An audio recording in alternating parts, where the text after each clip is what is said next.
ஆனந்தாவின் அன்றாட அருளுரை காணொளி வழியாக மீண்டும் உங்களை சந்திப்பதிலே மிகவும் மகிழ்ச்சி அடைகிறேன். இறையேசுவில் பிரியமானவர்களே, இன்றைய நாளிலிருந்து வருகிற 29ஆம் தேதி வரைக்கு அதிதூதர்களில் ஒருவரான மிக்கேல் தூதரை பற்றி சிந்திக்க இருக்கின்றோம். இறை வார்த்தைக்கு செவிமடுப்போம். இறைவாக்கினர் தானியேல் நூலிலிருந்து வாசகம். அதிகாரம் 12. அக்காலத்தில் உன் இனத்தாருக்கு தலைமை காவலரான மிக்கேல் எழும்புவார். மக்களினம் தோன்றியது முதல் அக்காலம் வரை இருந்திராத துன்பம் வரும். அக்காலத்தில் உன் இனத்தார் விடுவிக்கப்படுவர். நூலில் பெயர் எழுதப்பட்டுள்ள அவர்கள் அனைவரும் மீட்கப்படுவார்கள். இறந்து போய் மண்ணில் உறங்குகிற அனைவருள் பலர் விழித்தெழுவர். அவர்களுள் சிலர் முடிவில்லா வாழ்வு பெறுவர். ஆண்டவரின் அருள்வாக்கு. இறைவா உமக்கு நன்றி. வாசிக்கப்பட்ட இறை வார்த்தையை உள்ளத்தில் இருத்தி இப்பாடல் வழியாக உணர்வோமா?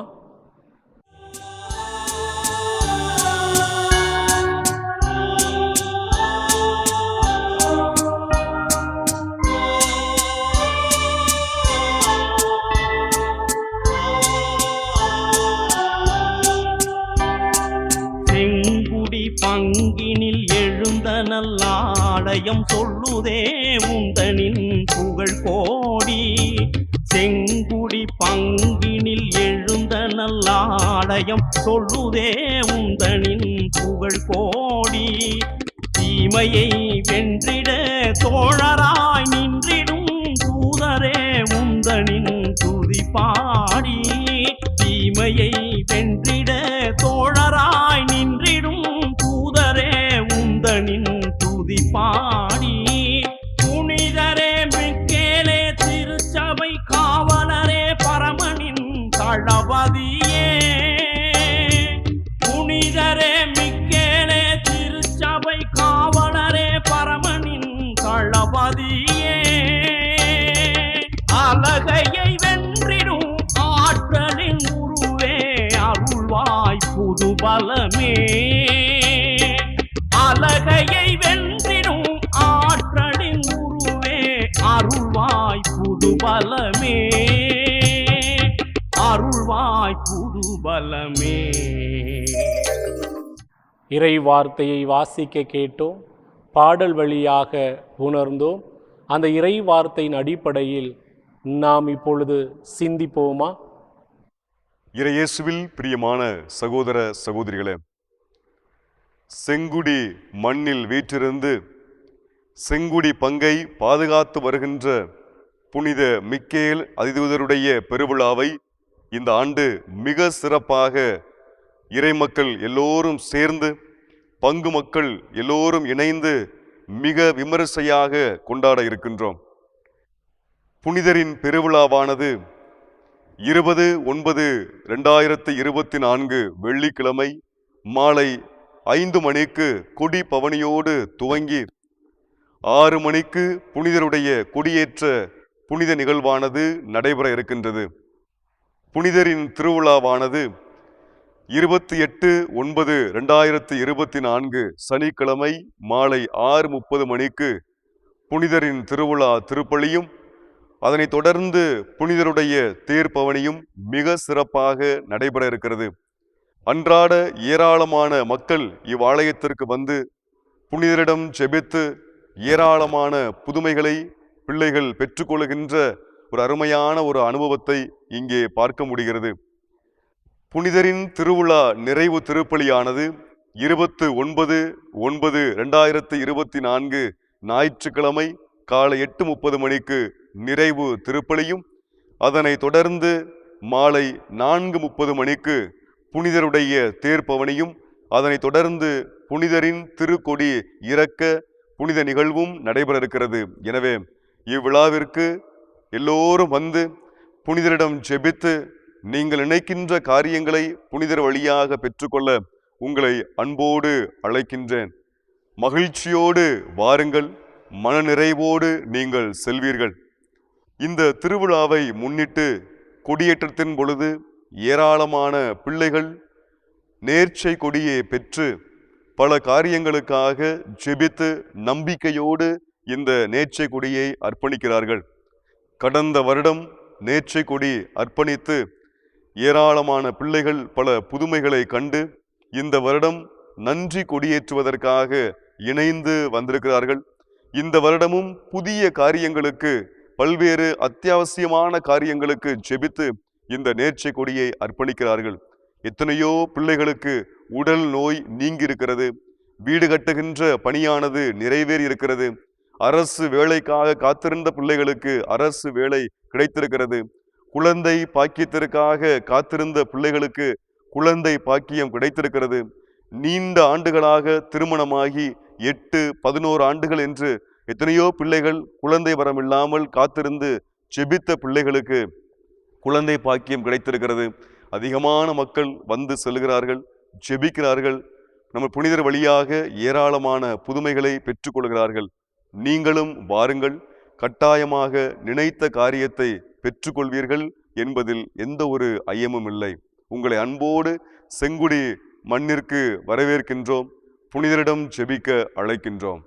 இறையேசுவில் பிரியமான சகோதர சகோதரிகளே, செப்டம்பர் மாதம் என்றாலே மிகவும் சிறப்பான மாதமாக நாம் பார்க்கின்றோம்.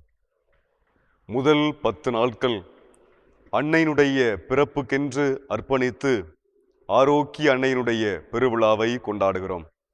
அடுத்த 10 நாட்களை வியாகுல அன்னைக்கென்று அர்ப்பணித்து அன்னையின் வியாகுலங்களை பற்றி நாம் தியானிக்கின்றோம்.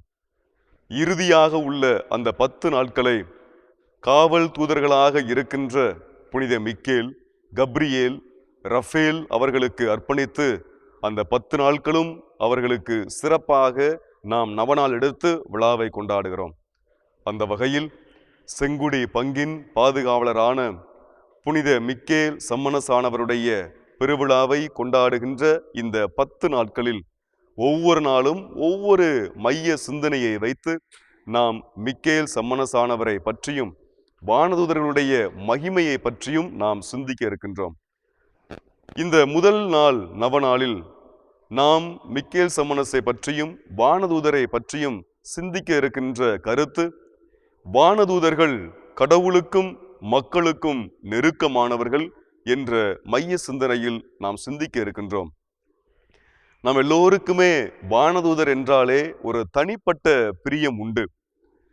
வானதூதர் என்ற வார்த்தையை கேட்டவுடனே நமக்குள் உள்ளார்ந்த ஆழமான மிகப்பெரிய ஒரு மகிழ்ச்சியை நமக்குள்ளே நாம் பார்க்கின்றோம்.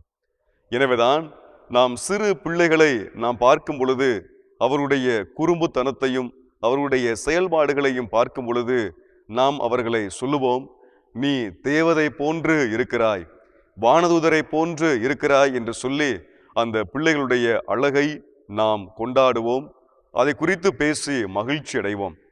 எனவேதான் பொதுவான போட்டிகளில் கூட, குறிப்பாக மாறுவேட போட்டிகளில் கூட சின்ன பிள்ளைகளுக்கு பெரிய பிள்ளைகளுக்கும் நாம் எந்த வேடமிடலாம் என்று யோசிக்கும் பொழுது முதலில் நமக்குள்ளே தோணுவது வானதூதர்கள். காரணம், அந்த வானதூதர்கள் நமக்கும் கடவுளுக்கும் நெருக்கமானவர்கள். நமக்கு அருகாமையில் இருந்து நம்மை பாதுகாக்கின்ற அருமையான தூதர்கள்தான் இந்த வானதூதர்கள்.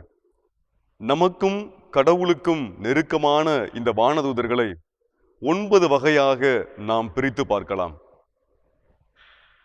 பக்தி சுவாலகர்கள், பத்திராசனர்கள், பலவத்தகர்கள், பிராதிமிகர்கள், ஞானாதிக்கர்கள், நாத கிருத்தியர்கள், சத்துவர்கள், அதிதூதர்கள், தூதர்கள் என்று நாம் 9 வகையாக அவர்களை பிரித்து பார்க்கிறோம். இந்த 9 வகையானவர்களும் 3 வட்டமாக நின்று கடவுளுக்கு துதிபாடி கடவுளுடைய காரியங்களை நேர்த்தியாக செய்கிறார்கள். இவர்கள் கடவுளுக்கு துதி பாடுவதோடு இவர்களுடைய பணி நின்று விடுவது இல்லை. கடவுளுக்கும் மக்களுக்கும் நெருக்கத்தை உருவாக்குவதற்கு விண்ணகத்திலிருந்து கடவுளுடைய செய்தியை அவர்கள் மண்ணகத்திற்கு கொண்டு வருகிறார்கள். கடவுள் கூறிய காரியங்களை அவர்கள் மக்களுக்கு எடுத்துரைக்கிறார்கள். எடுத்துக்காட்டாக நாம் மத்தேயு நற்செய்தி அதிகாரம் 18 இறைவசனம் 10 நாம் மிக தெளிவாக வாசிக்கின்றோம். இச்சிறியோருள் ஒருவரையும் நீங்கள் இழிவாக கருத வேண்டாம். கவனமாயிருங்கள். இவர்களுடைய வானதூதர்கள் என் விண்ணகத் தந்தையின் திருமுன் எப்பொழுதும் இருக்கின்றார்கள் என நான் உங்களுக்கு சொல்கிறேன் என்று இயேசு மிக அழகாக இந்த இறை வசனத்தை சொல்லுவதற்கு காரணம், வானதூதர்கள் மண்ணகத்தில் உள்ள மக்களுக்கும் விண்ணகத்தில் உள்ள கடவுளுக்கும் நெருக்கமானவர் என்ற ஒரு அருமையான ஒரு செய்தியை அவர் சொல்லுகின்றார். எனவே இந்த வானதூதர்களின் நெருக்கத்திற்கு ஏற்ப நாமும் அவர்களை நெருங்கி செல்வோம், அவர்களோடு நெருக்கமாக இருப்போம். அப்படி இருக்கும் பொழுது அவர்கள் எந்நாளும் நம்மை பாதுகாத்து கொள்வார்கள் என்ற நம்பிக்கையை நமக்குள்ளே வளர்த்து கொள்வோம். மிக்கேல் அதிதூதரிடம் வேண்டிக் கொண்டு பெற்ற பலன்களின் வழியாக அவருக்கு நன்றி செலுத்தும் விதமாக பகிரப்பட்ட சாட்சிகளை காண தயாராகுவோமா? மரியே வாழ்க, இயேசுவுக்கு புகழ், மரியே போற்றி. என் ஊர் செங்குடி. நான் புனித மிக்கேல் ஐயா ஆலயத்திலே நான் குடி கொண்டு இருக்கிறேன். போன வருஷம் நேற்று கொடி ஏற்றி என் குடும்பத்திலே நல்ல கஷ்டம் தீங்கி எனக்கு நல்ல விதமாக வீடு கட்டி தரணும் என்று மிக்கேல் ஐயாருக்கிட்ட நான் ரொம்ப மன்றாடி கேட்டேன். எங்கள் உதவியை கேட்டு எங்கள் மிக்கேல் ஐயா எனக்கு நல்ல விதமாக வீடு கட்டி கொடுத்துருக்குறாங்க. என் மயம் ஜெயம் வெளிநாட்டில் இருக்கிறாங்க. அவங்க உதவி இருந்து மிக்கேல் ஐயா அவங்களுக்கு முன்னாடி நின்று என் மயனுக்கு எங்களுக்கு இந்த வருஷம் நல்ல வீடு கட்டி கொடுத்தமைக்கு மிக்கேல் ஐயாருக்கு கோடான கோடி நன்றி செலுத்துகிறேன். சுற்றி உள்ள மக்கள் எல்லாருமே எங்கள் ஆலயத்தில் வந்து எங்கள் ஊர் மக்களையும் பாதுகாத்து வராங்க. சுற்றி உள்ள மக்களுக்கும் எங்கள் மிக்கேல் ஐயா எங்களுக்கு பாதுகாத்து வராங்க. அவங்களுக்கு கோடான கோடி நன்றி செலுத்துகிறோம். நம்மையும் நம்முடைய குடும்பத்தையும் நற்கருணை ஆண்டவரிடத்தில் ஒப்படைத்து மன்றாடுவோம். என்னோடு இருந்திடும் இயேசுவே,